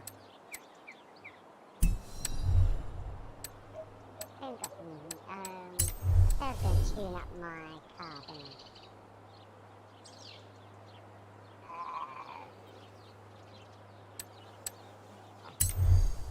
Did they tune? Nope. I tuned up my car. Oh yeah. I'm in Chris Goggle. Well, the first thing I want to do is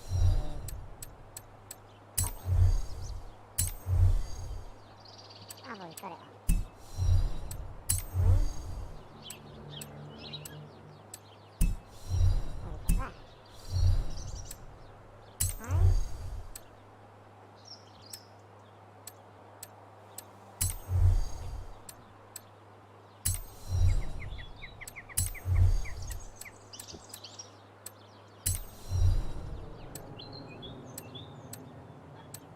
Done the rings.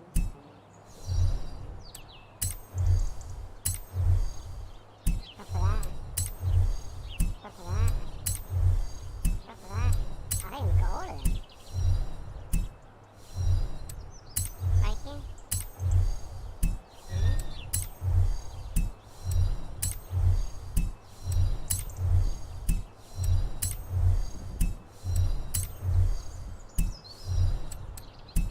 We've got all of these, you know?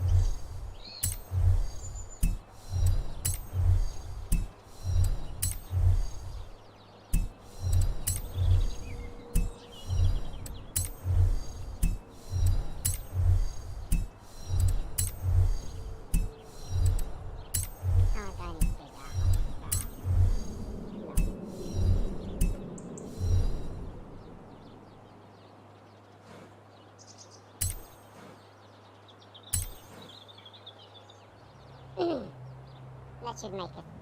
No, that should make us a little bit quicker. That'll make us a little bit better. I've got dinner in a minute 'cause I want to get back on.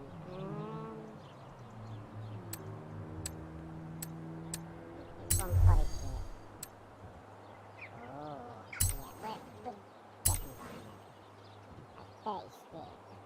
31 or 37. We had the money for it, so. Character. Sunglasses we want. We got a white jacket, didn't we? Love white jacket. I think that's legs as well. Didn't get any boots or anything. Oh, here's the sunglasses. No, just new gloves for them. We got a new E-mate, didn't we?